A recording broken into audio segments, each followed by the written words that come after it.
Hello दोस्तों, नमस्कार। मैं आशीष पांडे ट्यूटोरियल्स में आपका स्वागत करता हूं। दोस्तों, आज जो हम आपके लिए लाए हैं वो लाए हैं फिजिक्स। क्या लाए हैं? फिजिक्स। और फिजिक्स के जो मल्टीपल चॉइस क्वेश्चन हैं वो आपके लिए लाया हूं। कुल मिला के 80 से 82 क्वेश्चंस हैं। 80 से 82 क्वेश्चंस हैं, उसे मैं आप सबको करवाना चाहूँगा। और अगर एक वीडियो में 80 से 82 क्वेश्चन हो पाए तो ठीक है, नहीं तो जहाँ तक हो पाएगा उसके आगे से अगली वीडियो बना करके आपको देंगे। चलिए दोस्तों, शुरू करते हैं आज का प्रैक्टिस सेट। पहला क्वेश्चन है, पराध्वनिक गति का मापांक किस इकाई से होता है? पराध्वनिक गति का मापांक किस इकाई से होता है? ये प्रश्न आपके UP triple S C junior assistant और कनिष्ठ सहायक 2015 में प्रश्न पूछा गया है। जल्दी से आप सब बताइए, फिर मैं इस पर डिस्कस करना चालू करता हूं। पराध्वनिक गति का मापांक किस इकाई से होता है? मैक में, नॉट में, रिक्टर पैमाने में या हर्ट्ज में? तो मेरे प्यारे दोस्तों, इसका जो उत्तर सही होगा वो होगा मैक में, क्योंकि जो मैक संख्या होती है वो किसी माध्यम में पिंड की चाल और उसी माध्यम में ध्वनि की चाल के अनुपात के बराबर होती है। मतलब यदि कभी आपको मैक संख्या निकालनी है तो आप किसी माध्यम में पिंड की चाल और उसी माध्यम में उसकी ध्वनि की चाल को हम भाग दे देंगे तो हमारा संख्या निकल जाएगा। अब इसमें समझने वाली बात यह है कि अगर मैक संख्या 1 से अधिक है तो पिंड की चाल सुपरसोनिक होगी। अगर 1 से अधिक है तो जो पिंड की चाल होगी वो सुपरसोनिक होगी। सुपरसोनिक बोले तो हिंदी में आपको बताऊं, इसको कहते हैं पराध्वनिक। सुपरसोनिक, ठीक है, उसे सुपरसोनिक कहते हैं। और अगर मान लीजिए कि अगर मैक संख्या 5 से अधिक हो जाए, किससे अधिक हो जाए? 5 से अधिक हो जाए तो इसे हम लोग हाइपरसोनिक कहते हैं। इसे हम लोग हाइपरसोनिक कहते हैं। हाइपरसोनिक, ठीक है, हाइपरसोनिक कहते हैं। ये अति पराध्वनिक चाल से चलती है और इसमें एक शॉक वेव छोड़ती है, जिससे इमारत है या कान है या आपका मकान है, इन सब चीज़ों को बहुत नुकसान पहुंचता है। ठीक है भैया। अब जरा इसी में और देख लेते हैं। जैसे यहाँ पर नॉट है तो नॉट क्या है, रिक्टर है तो रिक्टर क्या है, हर्ट्ज है तो हर्ट्ज क्या है, इसके बारे में भी थोड़ा सा सीखते चलते हैं। तो ये जो हर्ट्ज है ये आवृत्ति का मात्रक है। किसका मात्रक है? आवृत्ति का मात्रक है। देखिए भैया, एक प्रश्न से बहुत सारे 2-2, 3-3 प्रश्न, 4 प्रश्न आपके तैयार होंगे। आप सब ध्यान से पढ़ते रहिएगा, ठीक है। और रिक्टर जो है आप लोग जानते हैं, रिक्टर पैमाने पर भूकंप की तीव्रता मापी जाती है। क्या मापी जाती है? भूकंप की तीव्रता। भूकंप की तीव्रता, ठीक है। इसमें भूकंप की तीव्रता मापी जाती है। तीव्रता में बड़ी ई रहेगा।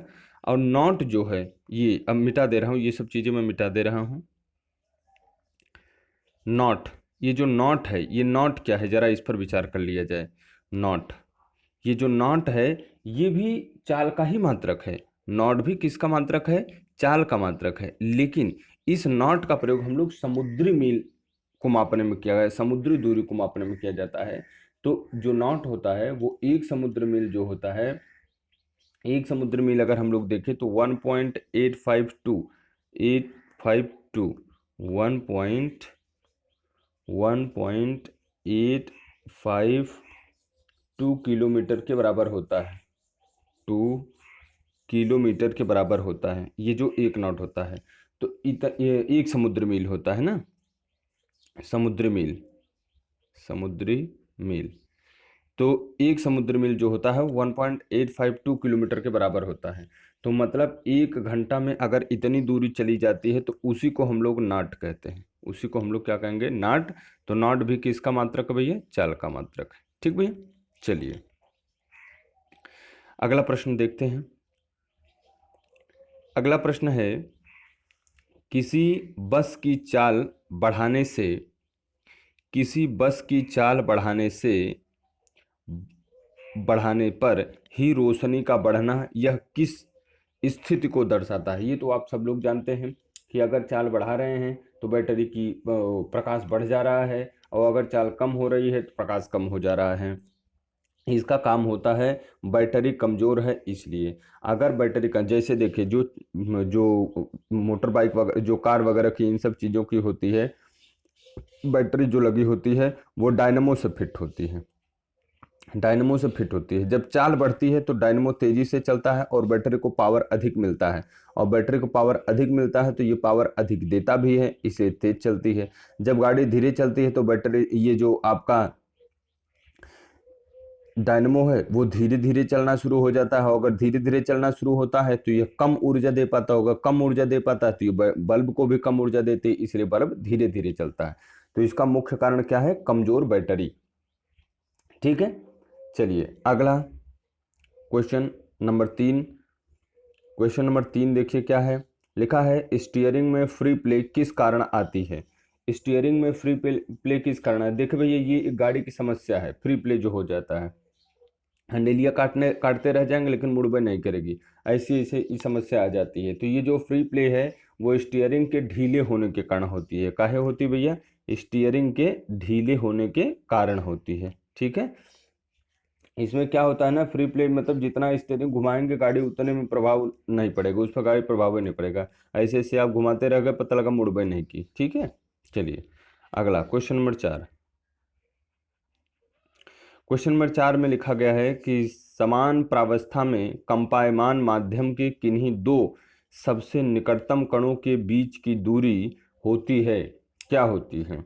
तो देखिए भैया, कंपायमान अवस्था मतलब जैसे मान लीजिए कि कभी कोई रस्सी है किसी एक खूंटे से या किसी जगह से, ऐसे आप ऐसे मान लीजिए यहाँ पर लगाकर आप बांध दिए, तो जब रस्सी लगाएंगे तो रस्सी ऐसे ऐसे ऐसे ऐसे ऐसे ऐसे ऐसे ऐसे घूमेगी, घूमेगी। तो अब देखिए जब इसमें अगर हम घुमा रहे होंगे तो ये अगर ऐसे हम एक सीधी लाइन ऐसे बना दें, मान लीजिए से ये टेढ़ी मेढ़ी हो गई, थोड़ा समझ लीजिएगा, हम सबको इतने से काम रहेगा।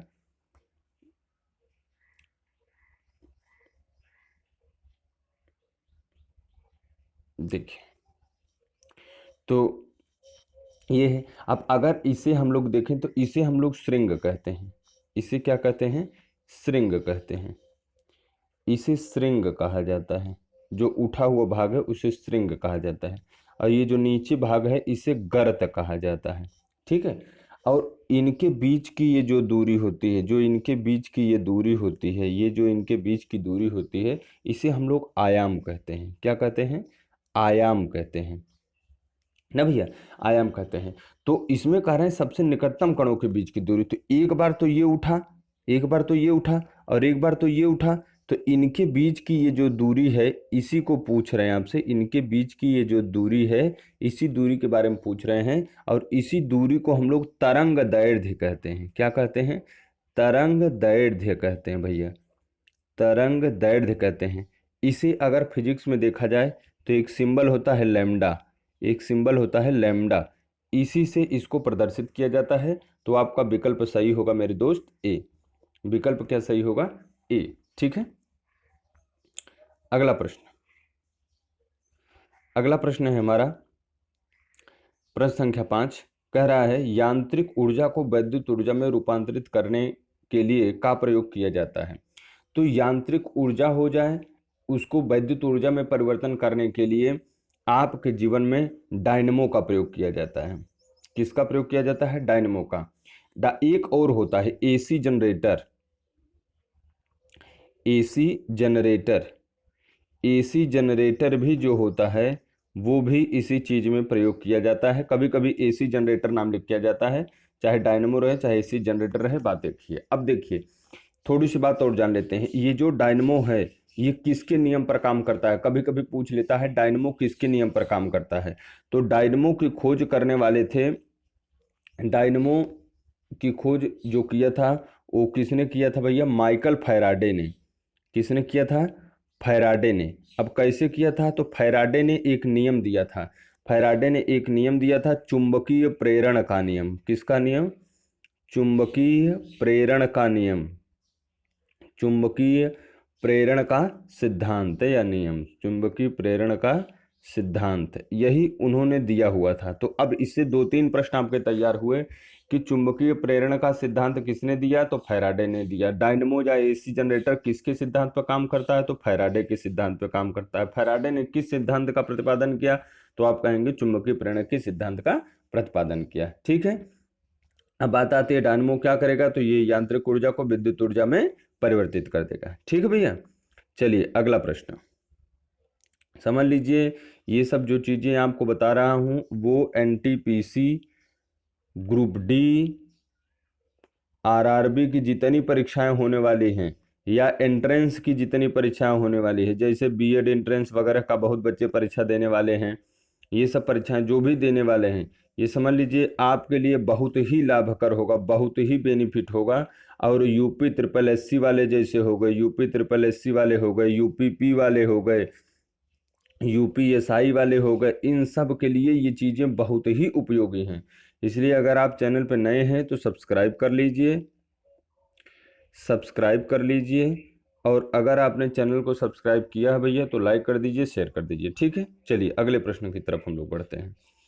अगला प्रश्न छठा है हमारा, छठवां प्रश्न है, ढालू सड़क पर पत्थर लुढ़काना ऊर्ध्व ऊपर की ओर उठाने से अधिक आसान होता है, क्योंकि देखिए भैया ढालू सड़क पर अगर आप पत्थर लुढ़का रहे हैं और सीधे उठा रहे हैं तो वो बहुत ही आसान होता है लुढ़काने वाला। क्यों होता है इस बात को हम लोग जरा देखें। अब देखिए जब अगर किसी पत्थर को ढालू पर लुढ़काएंगे तो ऊपर से नीचे लुढ़काते वक्त तो भाई आसान लगेगा ही लगेगा। क्यों लगेगा, क्योंकि उसका भार वहां पर गुरुत्वाकर्षण के कारण हमारे हाथों को प्रभावित कम कर रहा है। तो इसमें जो सही उत्तर होना चाहिए वो होना चाहिए ए, पत्थर को लुढ़काने में किया गया कार्य उसे उठाने की अपेक्षा कम होता है। ठीक है, अगला प्रश्न देखते हैं। अगला प्रश्न लिखा गया है, दो व्यक्तियों के वार्तालाप में आवाज का डेसिबल स्तर क्या होना चाहिए। तो अगर दो व्यक्ति, देखिए पहली बात तो ये जानिए कि हम लोग जो आवाज़ को सुन सकते हैं वो 20 हर्ट्ज से लेकर के 20,000 हर्ट्ज तक की आवाज़ को सुन सकते हैं। कितना सुन सकते हैं, 20 हर्ट्ज से 20,000 हर्ट्ज तक, 20 हर्ट्ज से लेकर के 20,000 हर्ट्ज तक की आवाज़ हम लोग सुन सकते हैं। अब ये डेसिबल में दिया है, तो डेसिबल में देखिए जो दिया है वो हम लोग न्यूनतम तो 20 सुनते हैं, इसका मतलब ये कम से कम 30 डेसिबल होना चाहिए। अगर हम लोग नॉर्मल बातचीत कर रहे हैं तो 30 डेसिबल होना चाहिए। अच्छा देखिए कुछ बातें और आपको बताते चलता हूँ, यहीं पर लगे हाथ कुछ पॉइंट आपको मैं और बताते हुए चलता हूँ। जैसे देखिए अगर आप साधारण बातचीत कर रहे हैं तो ये मत सोचिए मैं 30 कह दिया तो 30 होता, नहीं, ये 30 से 40 के बीच, 30 से 40 डेसिबल के बीच, 30 से 40 डेसिबल के बीच अगर ये आपकी आवाज़ रहेगी, कितना कहा भैया, 30 से 40 अरे यार मिट जा रहा है बार बार, इसको नोट कर लिया करिए, 30 से 40 डेसिबल अगर है तो ये आप समझ लीजिए साधारण बातचीत जैसे आप लोग करते हैं, हम आप जैसे साधारण बातचीत कर रहे हैं तो उसमें 30 से 40 डेसिबल एकदम पर्याप्त रहेगा। तो 30 से 40 जो होगा वो किसके लिए होगा, साधारण बातचीत के लिए, साधारण बातचीत के लिए। ठीक भैया, अब मान लीजिए कि अगर कभी कभी झगड़ा वगड़ा हो जाता है तो थोड़ा हम तेज उग्र आवाज में बोलने लग जाते हैं, तब ये 30 से 40 डेसिबल में अगर आप आवाज में बोलेंगे किसी को तब कोई झगड़े का प्रभाव नहीं पड़ेगा, जोर जोर बातचीत हो नहीं पाएगी। तो अगर कभी आप जोर जोर बातचीत कर रहे हैं या झगड़ा वगड़ा हो रहा है तो वहां पर जो आवाज होती है वो 50 से 60 डेसिबल हो जाती है, 50 से 60 डेसिबल हो जाती है।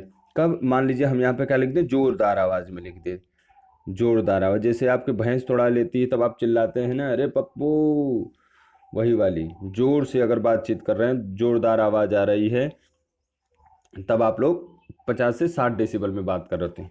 अब मान लीजिए जैसे मोटरसाइकिल चल रही है, मोटरसाइकिल वही हीरो होंडा वगैरह वाली, तो वो 110 डेसिबल की आवाज़ निकालती है, 110 डेसिबल। जैसे पुलिस की गाड़ी पे सायरन बजता है तो वो 110 से 120 डेसिबल में बजता है। क्या, ये मोटरसाइकिल लिख दे रहा हूँ, मोटरसाइकिल ना, मोटरसाइकिल लिखा तो मोटरसाइकिल का आवाज़ समझिएगा। और ये किसकी आवाज़ है, सायरन की। ठीक है, पूछता है प्रश्न में कि सायरन में कितने डेसिबल की आवाज़ होती है।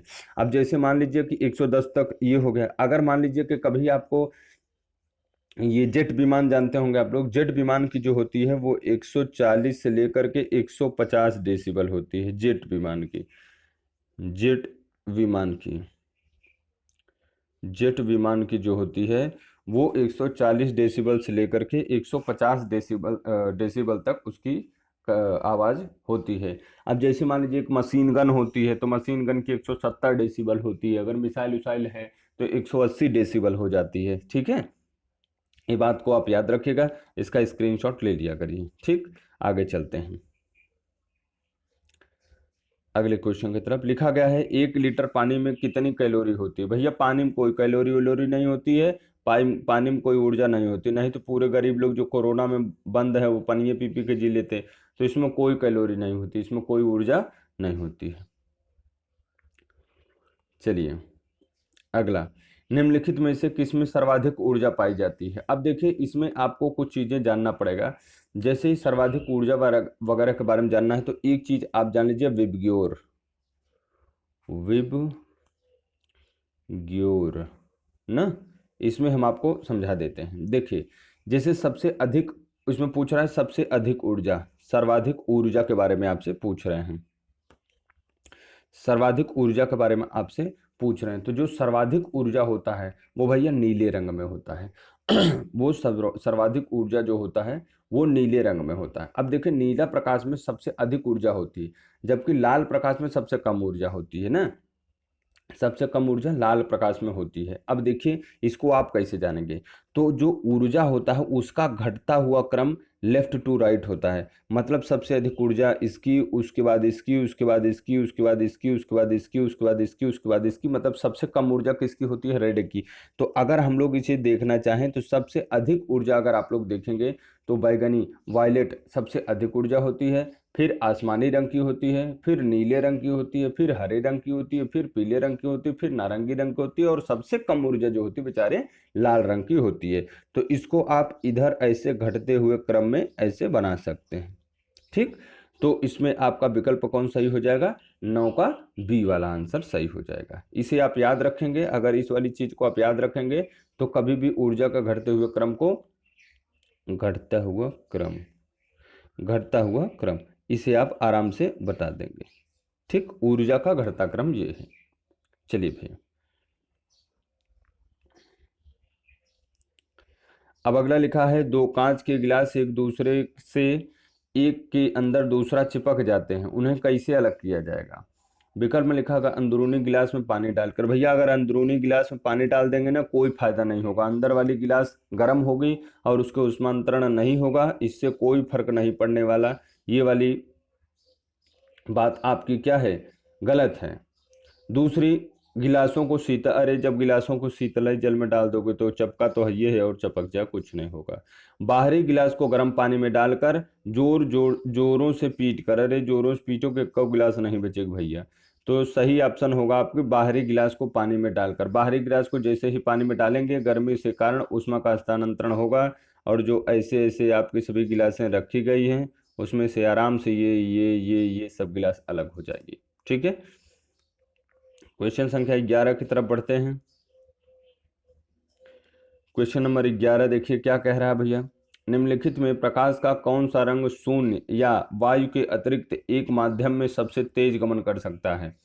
सबसे तेज गमन कर सकता है वो कलर है अपना प्यारा सा लाल रंग, वो अपना प्यारा रंग है लाल। अगर इसमें आपको सबसे तेज गमन करने वाला रंग देखा जाए तो सबसे तेज गमन करने वाला रंग लाल होता है। क्यों होता है, क्योंकि ये वायु के अलावा एक माध्यम से तेज गमन कर सकता है।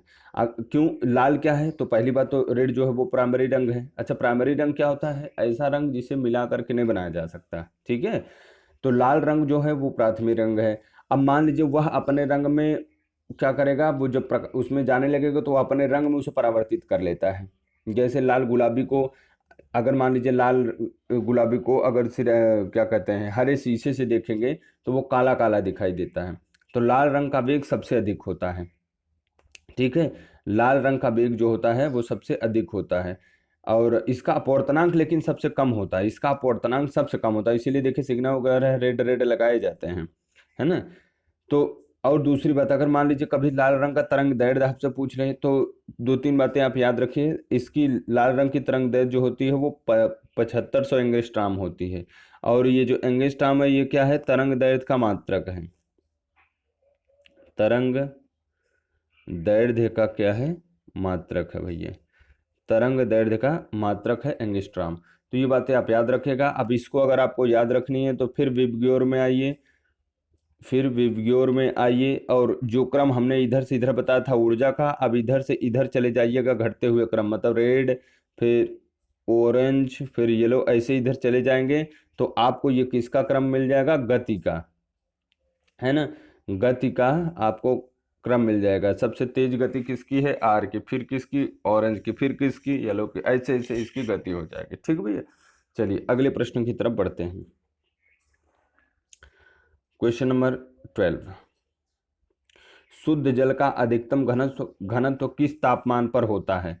तो शुद्ध जल, पहली बात तो याद रखिए, शुद्ध जल जो होगा वो रंगहीन होगा और गंधहीन होगा। शुद्ध जल जो होगा वो रंगहीन होता है, रंगहीन और गंधहीन होता है। अब आज ब्लू है पानी, पानी वाला अगर आप देखेंगे तो वो शुद्ध जल नहीं होगा, क्योंकि पानी ब्लू हो गया।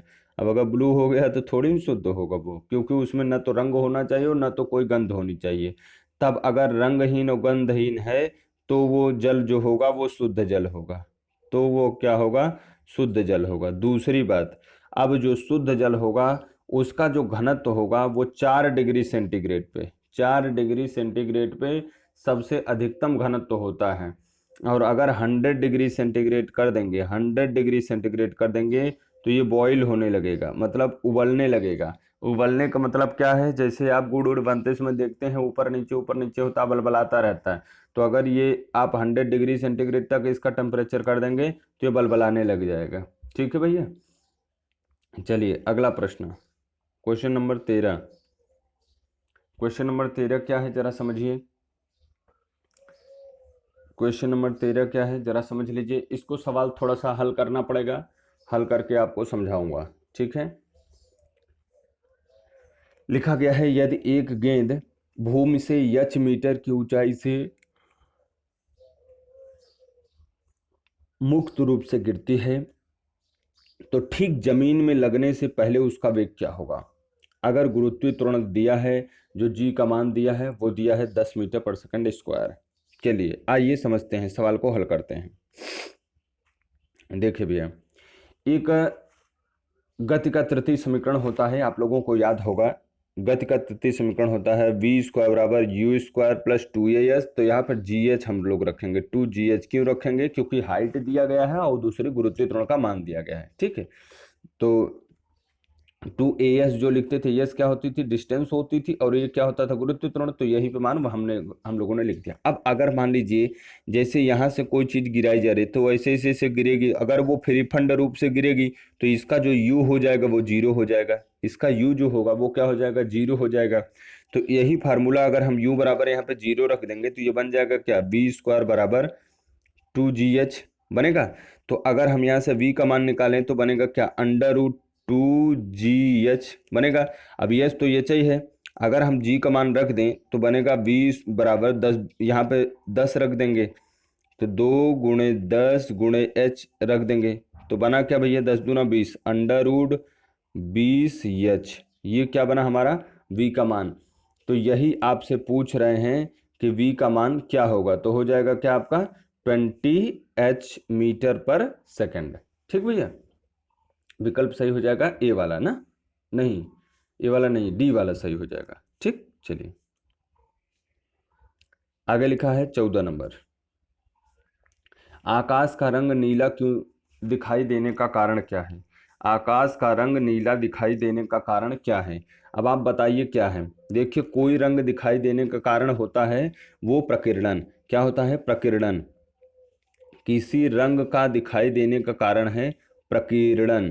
प्रकीर्णन में क्या होता है, जिस रंग का प्रकीर्णन अधिक होगा उसी तरीके का वो दिखाई देना चालू हो जाता है। जैसे सुबह सुबह जब सूर्योदय होता है, देखिए लाल लाल दिखाई देता है, तो वहां पर लाल रंग का प्रकीर्णन हमारे पास तक पहुंच पाता है, लाल रंग का प्रकीर्णन अधिक हो पाता है इसलिए लाल दिखाई देता है। तो इसमें कह रहा है आकाश का रंग नीला क्यों दिखाई देता है, क्योंकि प्रकाश का प्रकीर्णन हो जाया करता है। ठीक है, अच्छा मान लीजिए नीले रंग का प्रकीर्णन सबसे ज्यादा होगा, आप लोग जानते ही हैं नीले रंग का प्रकीर्णन सबसे ज्यादा होता है। तो सूर्योदय जैसे सूरज निकल रहा होता है या सूरज जब अस्त हो रहा होता है तो उस समय सूरज की किरणें क्या होती है, पृथ्वी पर सर्वाधिक दूरी तय, सबसे अधिक दूरी तय करती है। तब प्रकाश का जो सबसे अधिक लाल रंग होता है हमारे पास तक पहुंचता है। शेष रंग क्या होते हैं, वो रास्ते में ही आते तो हैं, सभी रंग सातों रंग आते हैं, आप लोग जानते हैं सातों रंग आते हैं, लेकिन वो रास्ते में प्रकीर्णित हो जाते हैं। और इस प्रकार सूर्य हमें केवल लाल दिखाई देता है, क्योंकि हमारे पास तक केवल लाल रंग ही पहुंच पाता है। तो अगर हवा के कण द्वारा अगर प्रकाश का प्रकीर्णन होता है तो आप समझ लीजिए जैसे हवा का कण अगर प्रकाश के प्रकीर्णन का कारण बनता है तो नीला रंग बचता है, तो वही नीला रंग दिखाई देता है। लेकिन अगर हम लोग मान लीजिए अंतरिक्ष में पहुंच जाए, कहाँ पहुंच जाए, अंतरिक्ष में पहुंच जाए, और अंतरिक्ष में जा करके अगर आकाश को देखें तो हम लोग ये काला काला आकाश दिखाई देता है। तो प्रश्न बनता है अंतरिक्ष में अंतरिक्ष से आकाश को देखने पर कैसा दिखाई देता है, तो कैसा दिखाई देगा भैया, काला दिखाई देगा। ठीक है, चलिए अगले प्रश्न की तरफ बढ़ते हैं। अगला प्रश्न हमारा है क्वेश्चन नंबर 15। क्वेश्चन नंबर 15 हमारा है जी का मान न्यूनतम होता है, जी का मान न्यूनतम कब होता है। अब देखिए जैसे इसके बारे में थोड़ा समझ लीजिए, जैसे ये हमारी पृथ्वी है तो ये है उत्तरी ध्रुव, नॉर्थ पोल, और ये है इसका दक्षिणी ध्रुव ना, साउथ पोल। इसके बीच में ऐसे होती है विषुवत रेखा, क्या होती है, विषुवत रेखा। अब अगर आप इधर से चाहे नॉर्थ पोल पे जाइए चाहे इधर से साउथ पोल पे जाइए तो इस जी का मान ऑटोमेटिक बढ़ता रहता है, जी का मान बढ़ता है। लेकिन जब आप विषुवत रेखा पर आते हैं तो विषुवत रेखा पर इसका मान जो होता है वो सबसे कम होता है, क्योंकि भाई इधर जाएंगे बढ़ेगा, इधर जाएंगे बढ़ेगा, तो यहीं से इधर जाएंगे, आप इसी विषुवत रेखा से जाएंगे तो इसी विषुवत रेखा पर इसका मान क्या होता है, सबसे कम होता है। तो विषुवत रेखा पर इसका मान क्या होगा मेरे भैया, सबसे कम होगा। अब एक बात आप और याद रखिए, अगर किसी का भार शून्य पूछे तो क्या बताएंगे, जैसे ये आपका पृथ्वी है और यहाँ पे होल कर दीजिए, यहाँ पर होल कर दीजिए, तब आपसे पूछे कि बताइए ध्रुवों पर, विषुवत रेखा पर, या कहाँ पर पृथ्वी का जो वस्तु का भार अगर कोई पिंड डाला जाए तो उसका कम होगा, तब यही चीज यहाँ पर चुंबकत्व जैसा व्यवहार करने लग जाती है। आप नॉर्थ पोल पे जाएंगे या साउथ पोल पे जाएंगे भार बढ़ेगा, नॉर्थ पोल पे जाएंगे साउथ पोल पे जाएंगे भार बढ़ेगा। लेकिन अगर इसी बीच में एकदम आ जाएंगे, एकदम इसी बीच में आएंगे तो उसका भार शून्य हो जाता है, उसका भार शून्य हो जाया करता है। इस बात को भी आपको याद रखनी है, प्रश्न इससे भी पूछे जाते हैं, जिसमें आपका विषुवत रेखा सही हो गया ना। अब देखिए अगला है वांडरवाल गैस समीकरण। वांडरवाल गैस समीकरण P+A/V² कोष्ठक में v माइनस बी बराबर आर टी में नियतांकों ए व बी के बीमीय सूत्र का निष्पादन करिए। देखिए इसके बीमीय सूत्र का अगर आप निष्पादन करेंगे तो थोड़ा सा बड़ा हो जाएगा, मैं आपको शॉर्टकट में समझाने की कोशिश करता हूँ। यहाँ पर आप लोग देखें, मैं थोड़ा शॉर्टकट में समझाने की कोशिश करता हूँ, बाद में आपको इसके बारे में डिटेल में भी बता दिया जाएगा जब साइंस का लेक्चर रहेगा। तो देखिए जैसे आप वांडरवाल का समीकरण देख रहे हैं तो वांडरवाल के समीकरण में कोई राशि जोड़ी या घटाई जा सकती है। जैसे समान अगर बीमा है तो उसके राशि को जोड़ा या घटाया जा सकता है। तो अगर हम देखें b बराबर v लिखा है तो हम यहाँ पर एक चीज लिख सकते हैं कि b की बीमा जो होगी वही v की बीमा होगी, b की बीमा जो होगी वही v की बीमा होगी। तो अगर v की बीमा जो है वो v की बीमा है तो v की बीमा हो जाएगी L3, L3 पढ़ते हैं। तो P की जो बीमा होगी वो A/V होगी, A/V क्यों होगी, A/V² होगी। तो A का अगर हम लोग देखें तो F बराबर MI, तो ये हो जाएगा A बराबर F/A, और इसका हो जाएगा ये V² ना। तो F का अगर हम लोग देखें तो F बराबर MI होता है, F बराबर MA होता है। तो M का होता है क्या, किलो मतलब मात्रक जो होगा वो M का मास होता है, तो M हो जाएगा। और ए का हो जाएगा L T⁻², क्यों, मीटर पर सेकंड स्क्वायर होता है, तो मीटर मतलब लंबाई L और सेकंड स्क्वायर का होगा T, तो ML T⁻², ये हो गया। और ए मतलब इसका भी मात्रक दूरी को बनेगा तो ये हो जाएगा L², तो इसका बनेगा क्या, L², और इसका क्या था L3, V का था L3, तो ये L3 तीन दूना 6, तो ये हो जाएगा L⁶। ये दो वाला इससे कट गया, ये 3 और ये 4, तो क्या बना भैया 3 और 2 5, तो क्या बनेगा m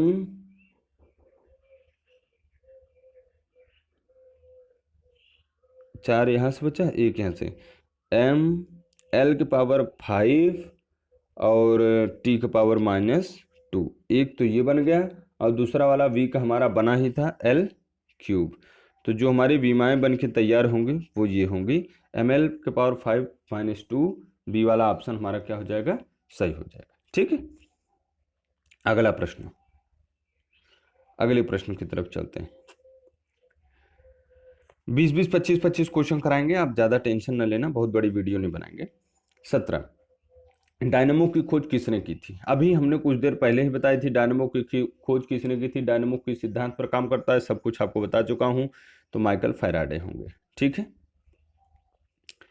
अगला देखते हैं प्रश्न, नींबू निचोड़ने की मशीन किस प्रकार का उत्तोलक है? तो नींबू देखिए तीन प्रकार के सॉरी उत्तोलक जो होते हैं वो 3 प्रकार के होते हैं, उसको हम लोग बात करेंगे। प्रथम प्रकार का, द्वितीय प्रकार का, तृतीय प्रकार का उत्तोलक कैसे कैसे होगा, आलम्ब, भार और आयास कहाँ कहाँ होता है, इस पर हम लोग चर्चा करेंगे। तो नींबू निचोड़ने की मशीन देखिए, बहुत अच्छा तो नहीं बना पाऊंगा, मैं बनाने की कोशिश करता हूँ। ऐसे ही कुछ नींबू निचोड़ने की मशीन हुआ करती है। यहीं पे नींबू हम लोग रख देते हैं, यहाँ पर ऐसे क्लिप लगी हुई होती है, यहाँ पर हम लोग बल लगाते हैं। तो ये जो भार है वो बीच में है, भार कहाँ है, बीच में है, और यदि भार बीच में रहता है तो वो उत्तोलक द्वितीय प्रकार का उत्तोलक कहलाता है। भार अगर बीच में रहे तो वो उत्तोलक द्वितीय प्रकार का उत्तोलक कहलाता है। ठीक है, जैसे सरोता वगैरह हो गए।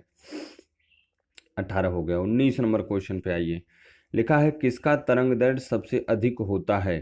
किसका तरंग दैर्ध्य सबसे अधिक होता है? तो बताइए जल्दी से, अब तो आपको बता ही दिया हूं, विबग्योर होता है,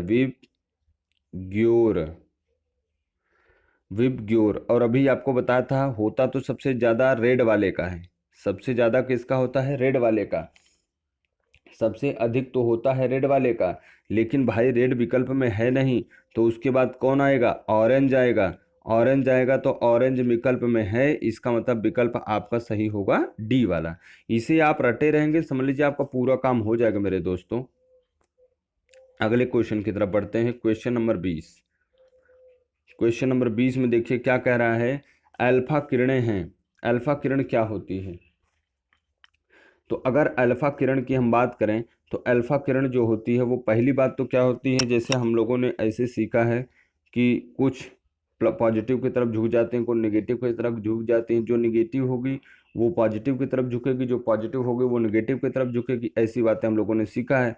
तो यहाँ पर ये अल्फा कण के बारे में आपसे पूछ रहे हैं। तो जो अल्फा कण होता है वो क्या होता है, अल्फा कण जो होता है वो हीलियम होता है, 2Hi4 होता है। इसमें 2 प्रोटॉन होते हैं और 2 न्यूट्रॉन होते हैं, इसमें 2 प्रोटॉन होते हैं और 2 न्यूट्रॉन होते हैं।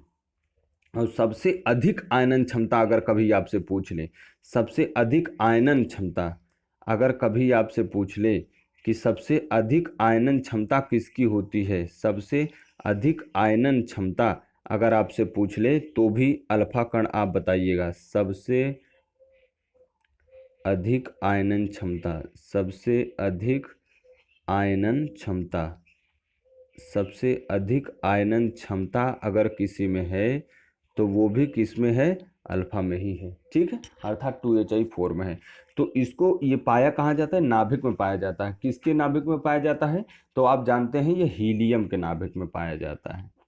किसके नाभिक में पाया जाएगा, हीलियम के नाभिक में पाया जाएगा। ठीक है, ये 20 क्वेश्चन हो गए हैं।